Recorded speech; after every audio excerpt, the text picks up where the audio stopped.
بسم الله الرحمن الرحیم. زه بختیار شګیوال یم او تاسو ته ښه راغلاست یم. هیله ده چې ټول به روغ جوړ یي. راځو نن په مایکروسافټ ایکسل پروګرام کې زموږ دریم لیکچر دی. مایکروسافټ ایکسل پروګرام چې دی ما اوپن کړ.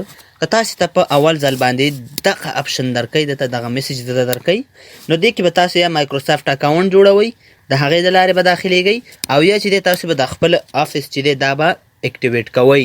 نو چې کله اکټیویټ کړئ یا د انټرنیټ سره یا چې دی په یو سافټویر باندې، نو د هغې نه وروسته چې دی موږ سره بیا دا میسج نه راکوي. اوس چې دی افیس ما نوی انسټال کړی دی، نو ما ته دا میسج راکوي. د دې د اکټیویشن طریقې دپاره به وروسته چې دی بیا ویډیو د خیره جوړه کړو، که ژوند باقي وو. راځو په خپل کمپیوټر خپل درس باندې چې دی کار شروع کومه چې آیا موږ څنګه کولی شو په ایکسل کې کار وکړو. د ایکسل د کمانډونو تشریح ته راځم. کله چې موږ ایکسل پروګرام خلاص کړو، نو په دې رقم انټرفیس زموږ مخې ته راځي. په دې کې چې دی اول یې لیکلی دی هوم، نیو، اوپن، اکاونټس، فیډبیک او آپشنز دي. دا زموږ چې دی اول دا زموږ چې دی دا زموږ ټول کمانډونه دي.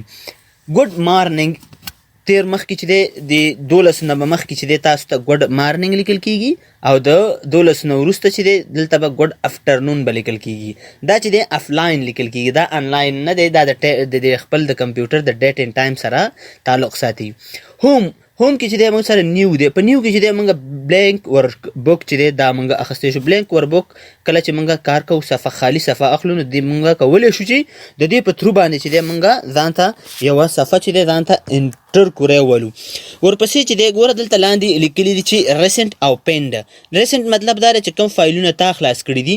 ګوره 2 ساعته مخکې چې دی دا فایل ما سیف کړی دی، نو دلته ما سره پروت دی. که زه وغواړم چې دا ځان سره پین کړم، پین مطلب دا دی چې زه ځان سره دلته کېږدم چې په آینده کې چې دی دا فایل څوک چې دی خلاص نه کړي. نو دا به بیا موږ څنګه کوو؟ د دې لپاره به بیا تاسو راشئ او دا به د دې ځای نه پین به والئ. پینډ دلته وګورئ. کله چې تاسو په دې باندې کلیک کړئ، دقه ځای کې پین دې نقطه باندې موږ کلیک کوو. پین دس آیټم ټو دس لیسټ. اوس که زه دا د دې ځای نه موږ ریموو لرې هم کړو، نو دا چې دی موږ سره په دې ځای کې راغلی، دا به په دې ځای کې جسټ نو مطلب دا دی چې دا اوس پین شو. نیو په نیو کې چې دی نیو تاسې د دې لارې نه موږ تاسو کولی شو چې یو بلینک اور بک هم واخلو، او دلته چې دی موږ دغه ټمپلیټس چې دی دا ریډیمیډ ټمپلیټ جوړ شوي، ریډي میډ ټمپلیټس دې ته وایي چې دا موږ سره مقه چې دی مایکروسافټ کمپنۍ جوړ کړي، ډیزاین کړي دي او د ایکسل سره یې اچولي دي او موږ سره په دې ځای کې انسټال شوي دي. که تاسو چې دی انلاین د انټرنیټ سره کنیکټ هستئ او انلاین نور ګورئ، هم تاسو د دې لارې نه ځان ته ډاونلوډولی شئ. ورپسې اوپن کې هغه فایلونه موږ راخستی شو چې کله موږ مخکې فایلونه چې دی موږ خلاص کړي وي. مثلا دا یو دی، یا را سره په براوز ته زه راځم، او دې ځای کې چې دی ما سره په سی ډرایو، ډي ډرایو کې په هر فولډر کې چې ما سره د ایکسل هغه کوم فایلونه پراته وي، دا موږ د دې لارې نه اوپن کوی شو او راوستلی شو. اکاونټس د نوم نه ظاهره ده چې د انټرنیټ خبره ده چې موږ اکاونټ یو آنلاین اکاونټ ګوره ساین ان دلته لیکلی دی چې موږ کله دلته کلیک کړو، نو موږ ته لیکي چې وی آر انیبل ټو کنیکټ رایټ ناو پلیز چیک یور نیټورک. نو یا تاسو د انټرنیټ سره ځان کنیکټ کړئ او بیا د هغې نه وروسته چې دی تاسې ځان په دې کې موږ سره چې کوئ رجسټر کوئ. اوس راځم دلته ما کلیک آفیس تیمز کې کلرفول همدغه رقم کلر دی. زه ورته وایم چې نه ما ته یو کلر بل کلر پکار دی، نو ته کلیک د دې ځای نه تاسې او بیا راشه ډارک ګری واخله. نو موږ سره چې دی د آفیس کلر زموږ په دې شکل شو. یا چې دی زه راځم د دې ځای نه بلیک اخلم، نو ټول به تور شي، او یا چې دی وایټ الم، نو وایټ ما سره چې دی دا ځای ټول تور شو. کورک کلر سپین شو، نو دا چې دی ما سره په دې ځای کې زه راشم د دې وایټ په ځای باندې چې دی مخه کلرفول الم لږ تتوالی ورکوي نسبت د هغې نه. او بیک فیډبیک چې دی هم موږ څنګه چې موږ په فیسبوک کې هغه لایک او کمنټ کې چې کوم څه استعمالوو، داسې موږ یو چاته دا هم سینډ کولی شو. آی لایک سمثینګ، دا چې وګوره څنګه چې موږ مغه ځای کې لایک کوو. او آپشن چې دی آپشن چې دی موږ به دا بیا چې دی د مایکروسافټ د دې ټولو درسونو نه وروسته چې دی ریویو ټیب نه وروسته به دا موږ د ویو ریویو نه وروسته به موږ چې دی په ایکسل کې په دې باندې به موږ کار کوو. اوس راځو په بلینک ورک بک باندې زه کلیک کوم. بلینک ورک بک باندې چې ما کله کلیک کړ، نو ما سره چې دی زما د ایکسل اصلي انټرفیس به دې شکل دی او موږ ته چې دی دا مخې ته راځي. په دې کې چې دی 13 ورځ موږ په ایکسل په انوایرمنټ کې ما وویل چې دې ځای ته کویک اکسس ټول بار وایي. کویک اکسس ټول بار نه مطلب دا دی چې موږ یو څه په تیزۍ او چټکۍ سره چې کولی شو دا موږ تلاش کولی شو. که زه وغواړم چې دې نه ځان سره نیو اضافه کوم. نیو مثلا زه یو نیو وربوک اخلم د دې ځای نه، مثال دلته چې دی زه رالم د دې ځای نه او دلته چې دی ما دا کلیک کړ نو زه چې دی د دې ځای نه راشم یو نیو فایل اخلم، نو یو نیو فایل هم اخیستلی شم د نیو په ترو باندې. که کله زه راشم اول دل دپاره راشم دا بېرته ریموف کوي تاسې د دې ځای نه، نو موږ سره چې دی همدغه درې کمانډ په دې کې د اول ځل دپاره چې دی همدا درې کمانډ راغلی وي. بیا کلیک کوم راځم نیو ته، که تاسو نیو راولئ نیو راوستی شئ، صرف یو کلیک دی او که اوپن راولئ اوپن راوستی شئ، که ایمیل راولئ، که همداسې چې دی تاسو هر څه د دې لارې نه راوستلی شئ نو دا تاسې راوستی شئ. پرنټ پریویو راولئ، ډېر مهم کمانډ دی. دا ټول کمانډونه سارټ اسنډنګ ډسنډنګ، ورپسې کمانډ چې دی دا ډېر مهم کمانډ دی. ټچ او بیا سلش ورکړی ماوس موډ. کله چې تاسو په دې باندې کلیک کوئ او کمپیوټر چې دی زموږ ټبلیټ موډ وي او یا چې دی موږ سره په دې ځای کې ټچ سکرین کمپیوټر وي، نو د دې لپاره به بیا تاسو راشئ دا به راواخلئ، دا به چې کله دا آن کړه دلته دا هم چې کله دې ته ټک مارک ولګوو بیا به راشئ دا یې نښه ده. په دې باندې چې کله تاسې کلیک کوئ نو ټچ به واخلئ. چې کله موږ په ټچ باندې کلیک کوو نو دا چې دی په دې ځای کې موږ سره یو فرق دلته راغی چې زموږ د کمپیوټر چې دی د دې ایکسل پروګرام دا ټول آیکونونه سره لږ جداوالی وکړو، ځکه چې کله موږ په ګوته باندې کلیک کوو ټچ کوو نو باید یو کمانډ د بل سره ونه لګیږي. نو د دې لپاره چې دی دا تاسې په دې شکل کولی شئ. که تاسو یې بېرته ماوس موډ ته اړوئ نو راشئ دې ځای باندې کلیک کوئ او دا ماوس موډ ته واړوئ. بیا دلته زه کلیک کوم راځم او دلته لیکلي مور کمانډ. په مور کمانډ کې چې دی تاسو دنیا د خدای کمانډ چې څومره د ایکسل کمانډ دي دلته پراته دي، تاسو دا د دې ځای نه ایډ کوئ ځان سره او دا چې دی تاسو په دې ایډ کې دلته راشئ کلیک کوئ نو دلته چې دی تاسو سره به د دې ځای نه دا اضافه شي. که تاسو دا کویک اکسس ټول بار د لاندې دې ځای کې غواړئ نو راشئ د دې ځای نه ولیکه شو بیلو د ریبن، او که تاسو چې دی دا بیرته بره غواړئ نو د دې لارې نه به راشئ دا به شو اباف د ریبن باندې به کلیک کوئ. زیات وخت هر چا سره همدغه ستونزه وي چې دا دې ځای کې چې دی دا کویک اکسس ټول بار په همدې ځای کې وي او په همدې ځای کې چې دی کله که تاسو کوم ځای کې امتحان ته لاړ شئ همدغه چې دی دلته لاندې راښکته کړئ او هغه وخت کې تاسو ته وایي چې دا ماته بېرته بره ویسه دا خو بره نو تاسو به چې دی دې کې نه کنفیوز کېږئ، صرف په دې وړه نقطه باندې به کلیک کوئ. بعضې وخت دا وړه نقطه کمانډونه ارزښت ډېري تر دې ځای پورې نو تاسو به دې ته بیا داسې چې بعضې وخت داسې چې ان دوه ځلې دا کمانډونه استعمال شوي، یعنې دوه لارې ان دقه ځای کې چې ته وړوکې دا نقطه ښکاري نو دلته به کلیک کوئ. د دې لارې نه به بیا راشي دا به ورته چې واخلئ دا به ورته اباف د ریبن واخلئ. بیا راځم دلته مې کلیک کړه، د دې نه وروسته چې دی زه راځم دې ځای کې مور کمانډس ته راځم او زه غواړم چې دا هر څه خپل عادي حالت ته راولم نو زه به کلیک کړم د دې ځای نه او دا به چې دی د دې ځای نه زه اوکې کړم. خو ولې د دې نه مخکې که تاسو ویو چې زه یو ریموف کوم دا به ټول نه ریموف کوم نو رایټ پې کلیک کړئ د دې ځای نه ریموف فرام کویک اکسس ټول بار نه دا د دې ځای نه ریموف کوي. دقه یې لاره ده. که تاسو ویو چې زه ټول ریموف کوم او خپل عادي حالت ته راولم د دې لپاره به بیا تاسو راشئ دلته اپشن کې به دې ځای کې به تاسې دا ګوره لیکلي دي ریسیټ انلی کویک اکسس ټول بار په دې کلیک کوئ دا د دې ځای نه یس کوئ دا اوکې کوئ نو موږ سره چې دی په دې ځای کې زموږ کویک اکسس ټول بار چې دی بېرته خپل عادي حالت ته راغی. دومه خبره چې ده دوم کمانډونه کې موږ سره چې دی فایل مینو موږ وایو. فایل مینو په 2007 افیس کې چې دی دا به ځان سره تاسو یاد ساتئ. په 2007 افیس کې چې دی دې ته فایل مینو نه ویلي دې ته چې دی افیس بټن به ورته ویلي او په 2010 14 او 14 کې چې اوس راغلی دی او 19 چې دا لاس ورژن دی په دې کې چې دی دا د فایل په نوم باندې یادېږي او فایل مینو ته موږ ویو چې زه کله هلته کلیک کوم د هوم نیو او اوپن خبره موږ مخکې وکړله. زه راځم دلته چې دی انفو ته. کله چې تاسو په انفو باندې کلیک کوئ دغه کوم انفو کې چې دغه خبرې دي دا موږ سره په دې ځای کې پروټکټ وربوک په دلته چې دی موږ سره دغه څه خبرې چې دي دا به ټولې موږ انشاءالله که ژوند باقي دا به موږ په ریویو ټیب کې ویو. دا په ویو ټیب کې موږ سره په دې ځای کې په ریویو ټیب کې موږ سره دا ټولې د دې ځای نه دا خبرې چې دی په ریویو ټیب کې ما سره دا خبرې ټولې پرتې دي د دې ځای نه نو دا چې دی موږ به بیا دا په دې ځای کې ویو. اوس راځم صرف او صرف یوازې زه دلته په دې ځای کې تاسې راشي دا پراپرټیز د دې ورک بوک چې دی دا موږ چې استعمالولی شو د دې ځای نه موږ دا ایډوانس پراپرټیز ته راځم. په دې ځای کې ګوره زه وایم چې کوم پروجیکټ چې زه ډیزاین کوم کومې مؤسسې ته یا کوم مکتب ته که هر څه تاسو جوړوئ د هغې لنډ معلومات چې دا د څه په باره کې دی دا ډیټابیس دی که دا څه دي د دې سبجیکټ چې دی د دې آتر چې دی دا چا جوړ کړی دی یا څوک استعمالوي منیجر د دې څوک دی مدیر څوک دی کمپنۍ دا کومې کمپنۍ ډیزاین کړی دی کټګوري چې دی د څو کټګورۍ باندې تقسیم دی او یا چې دی مثلا دا موږ سره کیورډ دی چې دی کمنټ چې دی ټول تاسو د دې ځای نه وته ولیکلی شئ چې کله هم دا ولیکو دا د دې ځای نه سیف کړئ نو دا ټول معلومات په دې کې چې دی صف پراته وي او راځي د دې لاره شو آل که تاسو کلیک کړئ د دې ځای نه موږ سره دا په دې شکل باندې راځي. اوس چې دی خبره ټوله مهمه خبره زمونږ چې ده زمونږ مهمه خبره په سیف کې ده. په سیف کې چې دی هر کله چې مونږ فایل هر کله تاسو ځان سره یو خبره یاد ساتئ، که په دفتر کې هستئ که په هر ځای کې هستئ، خو یوه خبره ځان سره یاد ساتئ چې هر کله اکسل فایل هر فایل کې تاسو خلاصوئ او په هغه کې کار کوئ، تاسو به اول فایل سیف کوئ. چې کله مخکې د کار نه فایل ځان سره سیف کوئ او یوه یادونه درته بله هم کوم چې هېڅ کله په سی ډرایو کې او په ډیسکټاپ باندې فایل مه سیف کوئ. مهم فایلونه چې ستاسې که چېرته وینډوز ډیمیج شي ختمه شي نو کیدای شي چې هغه فایلونه سره هم د منځه لاړ شي او منځه تلونکي ځي. زه راځم او دلته چې دی کله ما کلیک کړ سیف ته راځم، زه وایم دا فایل زه ثبت کوم. نو ما نه دلته پوښتنه کېږي چې ته دا فایل چېرته ثبت کوې، په دې ډاکومنټ کې ثبت کوې که د سپیسي ته ورځي که ته څه ته ځې. زه وایم په دې براوز ته ورشه، کلیک کړه په دې براوز باندې هر ځای کې چې دا ثبت کوې. زه اوس راځم په ډیسکټاپ باندې دا فایل ثبت کوم. دلته ورته لیکم چې ټیسټ، دلته مې ورته ولیکو ټیسټ فایل او دا ما د دې ځای نه چې دا ما د دې ځای نه په سیف بټن باندې ما کلیک کړ. اوس چې دی که زه دلته راشم تغیرات راولم د دې ځای نه، که زه تغیرات راولم د تغیراتو نه وروسته چې دی زه کله راشم او دلته چې دی زه دا ثبت کړم نو مونږ ته چې دی کله زه دا ثبت کوم مونږ ته چې دی بیا هغه میسج نه راکوي.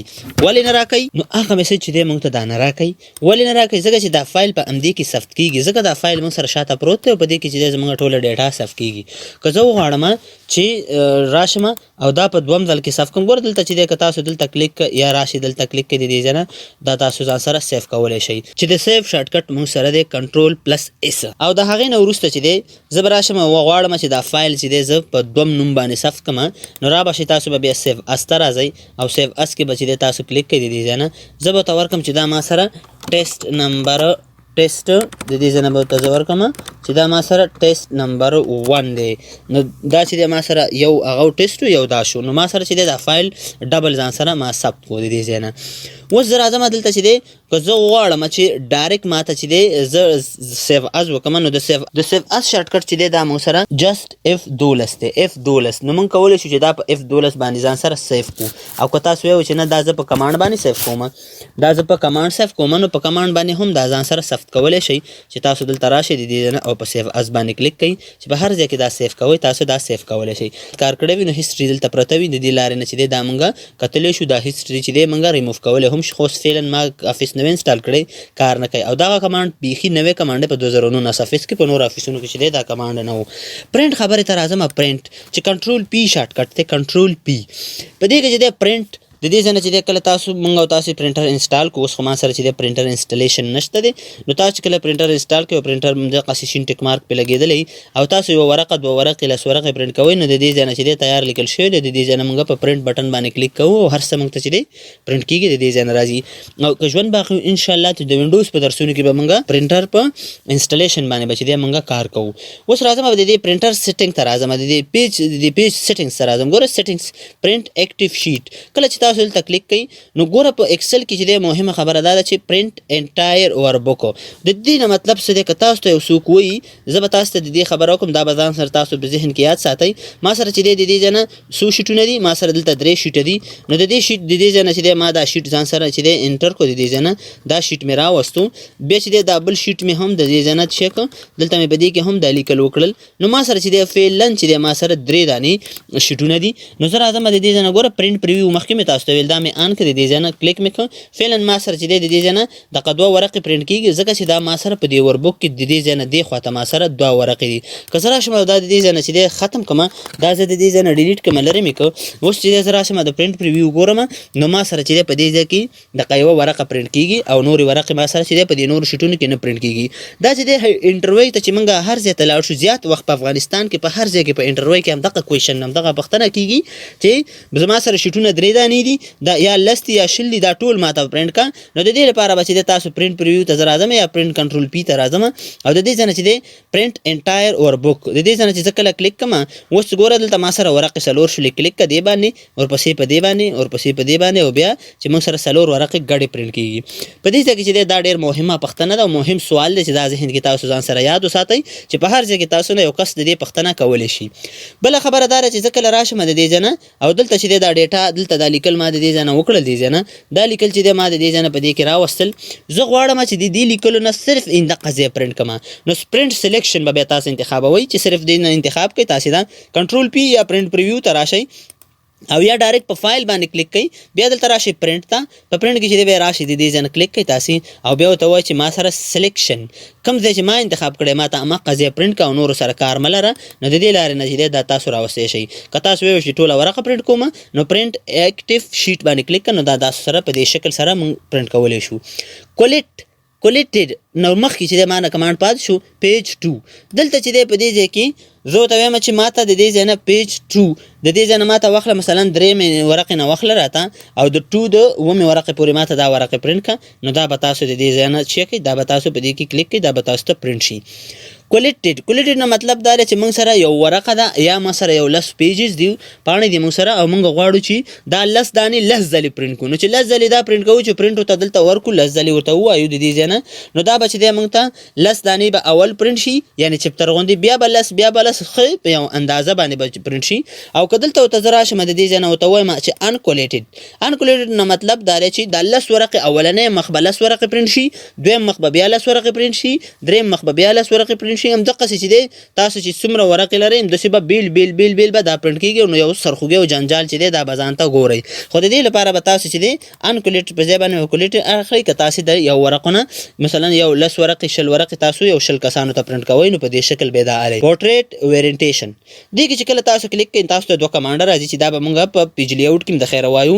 و چې دی موږ سره ویرینټیشن کې چې دی پورټریټ دی او لینډسکیپ دی، دا د ډیپلوم په شکل کې دا ورقه دا پیج ځالې دلته وګورئ تاسو په دې شکل کې دا تاوه شوله، او که نه دا تاسو چې دی ساده دا بله چې دی په ولاړه باندې چې وي دا اخلئ، نو دا ما سره په دې شکل باندې رااله. بیا چې دی ما سره د دې ځای نه چې دی پیج سایز دی چې موږ به همیشه به تاسو چې دی A4 سایز بالئ، همیشه A4 سایز چې دی دا کومه سپینې ورقې پاڼې چې موږ په دې دفترونو کې اوس کوو دا موږ سره چې دی ټولې A4 په نوم باندې یادېږي، نو د دې لارې دا هم تاسو راوستی شئ. او تاسو به چې دی د نارمل په ځای باندې به نیرو به په ایکسل کې استعمالوئ چې موږ سره دا ساحه زیاته راشي. انشاءالله د دې سیټینګس چې دی دا به ټول بیا وروسته وایو، او د دې د پیج سیټینګ باندې به پوره یو لیکچر 2 لیکچره کار کوو. که موږ سره چې دی یو کس درته ووایي چې موږ سره ما سره په دې ځای کې یوه ورقه ده، دا چې دی ما سره د دې ځای نه به زه راشم دلته دا ما د سیم کش کو او بیا راللم دا ما د سیم کش کو، نو ما سره چې دی څو ورقې شو. که زه پرنټ پریویو وګورم موږ سره 6 ورقې شولې، یو کس ته وایي چې دا 6 وړه ما ته په یوه پاڼه کې راوله، نو بیا به تاسو راشئ دلته کنټرول پی به ووهئ او یا به پرنټ ته راشئ. د هغې نه وروسته به چې دی نو سکیل په ځای باندې به راشئ د دې ځای نه، بیا به دلته راشئ تاسې په دې ځای کې به په دې پرنټ باندې به کلیک کوئ، او د دې نه به نو سکیل په ځای باندې به راشئ، دلته به والی فټ شیټ ان پیج 1 پیج، نو 1 پیج به واخلئ تاسو سره به دا په 1 پیج کې راشي. او که تاسو دا واخلئ چې نو سکیل، نو بېرته به چې دی خپل عادي حالت ته راشي. خو که تاسو ویوئ چې زه دا ټولې ورقه په یوه ورقه کې پرنټ کوم، نو فټ شیټ ان 1 پیج باندې کلیک کړه، نو دا به تاسو سره د دې ځای نه په 1 پیج باندې چې دی کلیک پرنټ بشي او را بشي. نو زه به راشم دا به د دې ځای نه نو سکیل به والم، د دې ځای نه تاسو نو سکیل هم اخیستلی شئ. همداسې فټ آل کالمز ان 1 پیج، او همداسې چې دی روګانې هم تاسو د دې لارې نه اخیستلی شئ. نو ورپسې خبره د شیر نوم نه ظاهره ده چې تاسو یو فایل مثلا دا ټیسټ فایل دی، زه دا غواړم په ایمیل باندې یو چا سره شیر کړم او ورته یې ولېږم، خو ولې اوس چې دی موږ نشو کولی ځکه چې د انټرنیټ کنیکشن موږ سره نشته دی، د انټرنیټ کنیکشن موږ سره په دې ځای کې بیا نشته. بیا راځم ایکسپورټ ته. ایکسپورټ مطلب دا دی که تاسو دا فایل په PDF کې ثبت کوئ او که XPS ډاکومنټ کې ثبت کوئ، او یا چې دی چینج فایل، د دې لارې نه چې دی تاسو دا موږ سره ایکسټنشن دي، د دې ځای نه تاسو دا ایکسټنشن اخیستی شئ. نو ګوره دا ډول ایکسټنشن موږ سره دلته پراته دي، نو د دې لارې دی چې دی تاسو اخیستلی شئ. که زه راشم دلته چې دا ما ته په PDF کې پرنټ کړه راته راکړه، د دې لارې نه چې دی دا تاسو اخیستلی شئ او ځان سره سیف کولی شئ. بیا راځم دې فایل ته. په فایل کې چې دی زه دا فایل چې دی کلوز کولی شم، خو ولې په دې ځای کې چې زه کله دلته نو واخلم نو ما ته چې دی دا فایل کلوز شو. بیا راځم دلته چې دی په دې ځای نه به زه دا کلوز والم، بیا چې دی د دې ځای نه ډونټ سیو واخلم، ولې دا ټول فایل ما ته کلوز نه شو، صرف هغه کوم د ایډیټینګ ایریا چې وایي ساحه چې ما ته مقه چې دی د منځه لاړله. زه به راشم همدغه ځای مخکې مې تاسو ته ویل چې دلته به تاسو نیو دا بټن به ولګوئ د دې ځای نه، دلته به کلیک کوئ، تاسو ته چې دی د دې ځای نه دا ورکشیټ چې دی موږ به د دې لارې نه ځان ته راوستی شو. اکاونټس خبره مې هم درته مخکې وکړله چې په دې کې چې تاسو دا ټول تیمز اخیستلی شئ. بیا راځم دلته چې دی کلیک وکړم، د دې ځای نه هم دا خبره ما تاسو ته مخکې وکړه. اوس راځم دې آپشنز ته چې آپشن به انشاءالله چې ما تاسو ته مخکې مې یادونه وکړه چې دا به موږ د ټولو لیکچرو په آخر کې د خیره وایو چې کله موږ ریویو ټیپ چې دی ختم کړو نو دا به بیا د هغې نه وروسته وایو. نو دا موږ سره د فایل مینو مکمل درسو. هیله ده چې دا تاسو زده کړئ او د دې نه ګټه واخلئ. انشاءالله چې سبا ته د خیره سره که ژوند باقي نو بله ورځ به موږ که ژوند باقي و ژوند یاري وکړله نو موږ به د خیره سره د هوم ټیب نه به سټارټینګ کوو او مخکې به ځو د خیره سره. او په اخره کې مې یوه غوښتنه در څخه دا ده چې تاسو که زموږ چینل کې نوي یاستئ او زموږ د یوټیوب چینل بختیار کمپیوټر اکاډمي م نوی سبسکرایب کړئ، زموږ د یوټیوب چینل در سره سبسکرایب کړئ او په خوا کې د ګنټۍ نښان کېکاږئ چې تر څو زموږ د هرې ویډیو نوټیفیکیشن تاسو ته په خپل وخت سره در ورسیږي. د الله په امان ښه وخت ولرئ، خوشحاله ژوند ولرئ، د بیا راتلو په هیله.